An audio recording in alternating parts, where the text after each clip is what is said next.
Lemonade on deck, man. JCR, motherfucker. Hey, smoking my crops. No chop, just a bowl of the over the top. Hot box, you been loaded or not? Hey, don't know when to stop. Even cops know we smoking a lot. Choking a block. Give a if you sober or not. I got me a big old pack. Big old pack. Big old pack. Big old pack. Big old pack. Big old pack. Big old pack. Hey, it's Question. I'm from East Point, the best thing at the point since Outkast. Y'all know what's going on.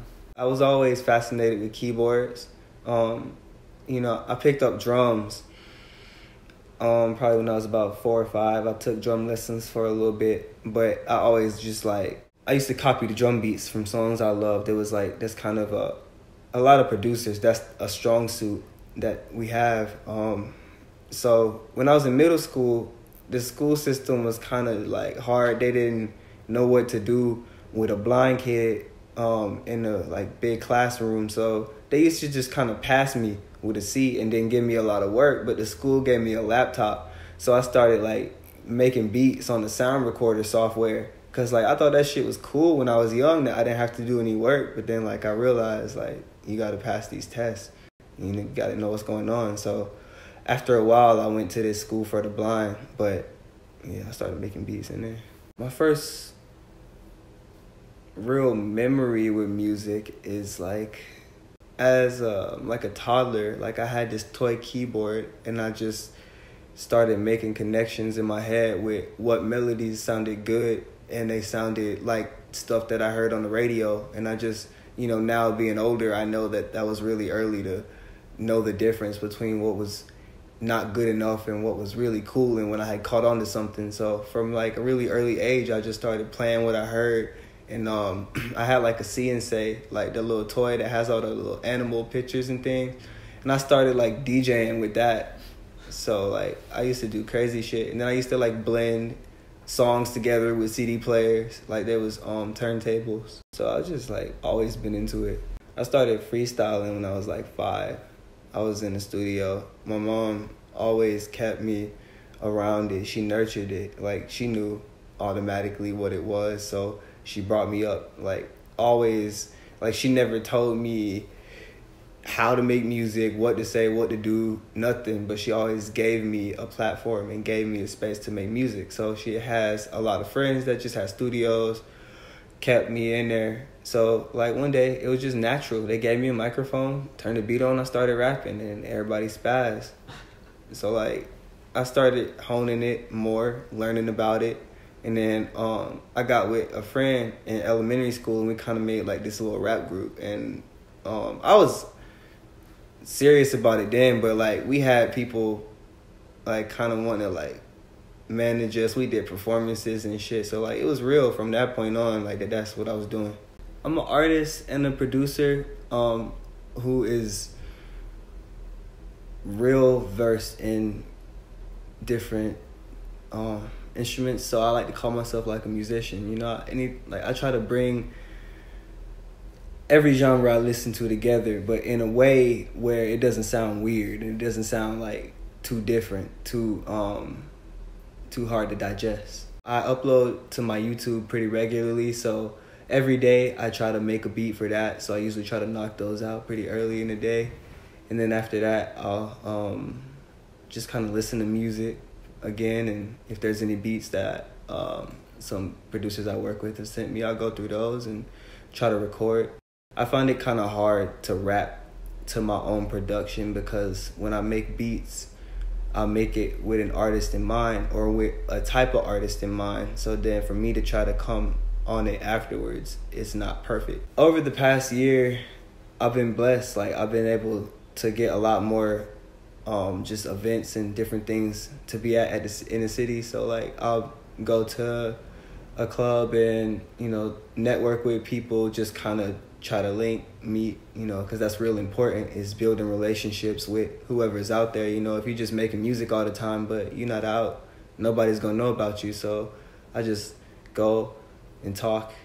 My mom takes me everywhere because I'm blind, so transportation can be kind of annoying if you're trying to catch a bus and go from studio to studio. So she really helps me out, also kind of manages me So we're always in different places networking, and then I may perform, do like an open mic where I go and freestyle, or do my different singles, and then once a month, or it's a little bit more seldom these days, but at one point it was like once every month I was in beat battles.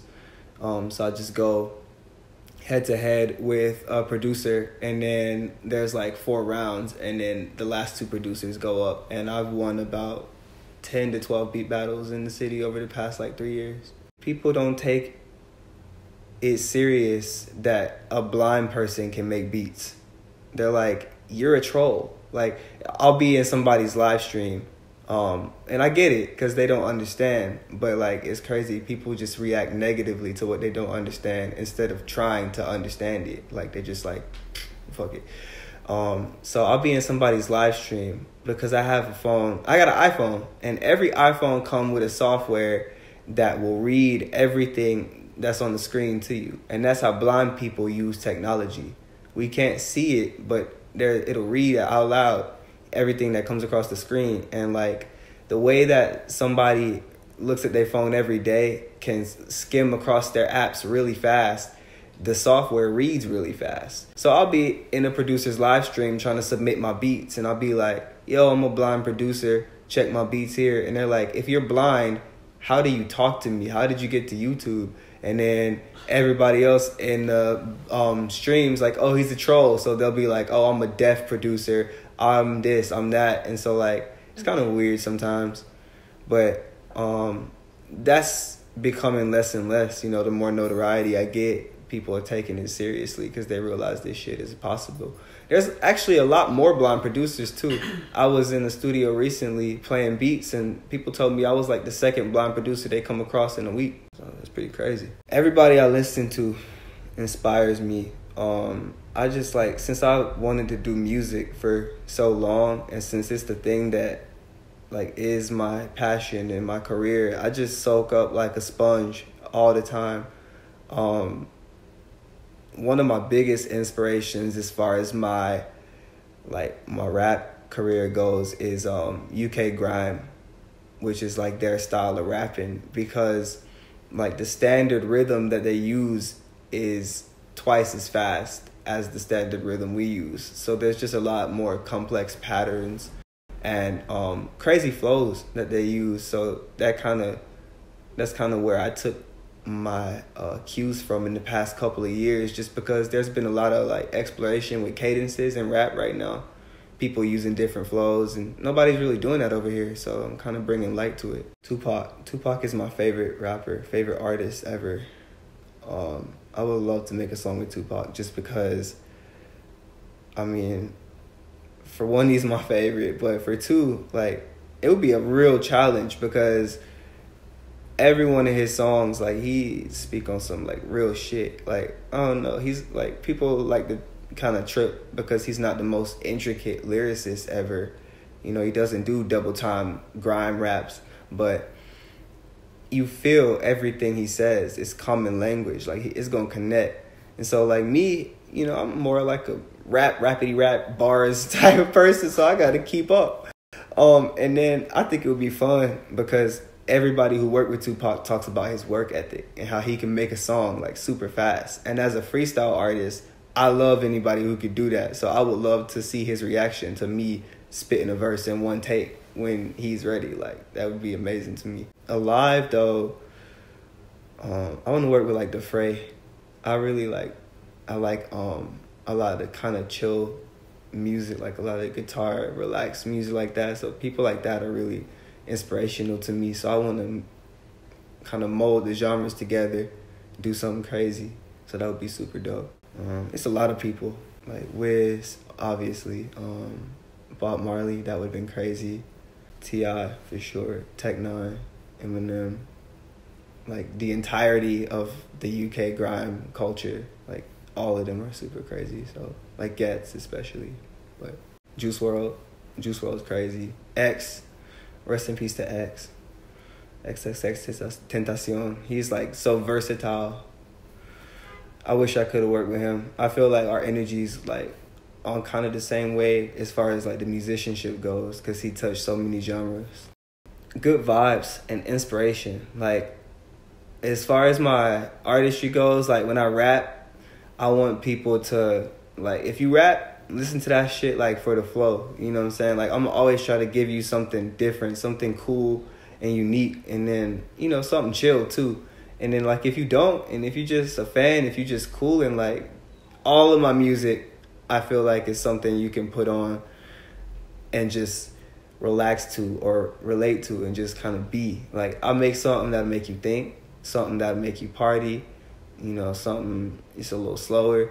And then when I produce, I'm always trying to innovate, but I'm always trying to stay right in that pocket that makes people feel good, feel comfortable. You know, I heard this before, but it's a little bit different, you know. So I'm always trying to just further the sound. I got a collective called Blind and Famous, BNF. It's not only kids, it's like myself, a few other artists. Shout to The Master, shout to DJ TK. He is one of my mentees. Really, you know, I have been starting to get a little bit more notoriety. You know, I'm the best thing out of the Points is Outkast. I mean, do you know another rapper repping East Point right now this big? Because I'll stop saying it if somebody can point me to them and they better than me. But, like, nobody's talking. So, like, I'm really doing this shit so I can help. And so, you know, these kids found me on Twitter. My guy DJ TK just kind of reached out to me and was like, you know, we like your music. We see you out here working. And they're really talented. So I'm really blessed to have the opportunity to teach them anything that I know, because they show me stuff every day. You know, I'm making beats and they're like, nah, change this sound, do this, do that. But it's awesome. I really appreciate the opportunity. So we got a mixtape coming. We got one out called Blind and Famous Volume 1 on Spinrilla. And we about to drop BNF 2 at the end of the year. And it's just going to showcase all the talent that I'm talking up. You can find my music on my YouTube, Question Official. Also, please keep up with me on Instagram, Question ATL. I always got, like, snippets dropping on there. And, you know, interviews and just, you know, that's where the updates are. And then my SoundCloud and Twitter are also Question ATL. So that's it. Shout out to the BNF gang, man. Shout out to all my fans, my family. Shout out to my mom supporting me all the time. Man, I love all y'all. I appreciate it.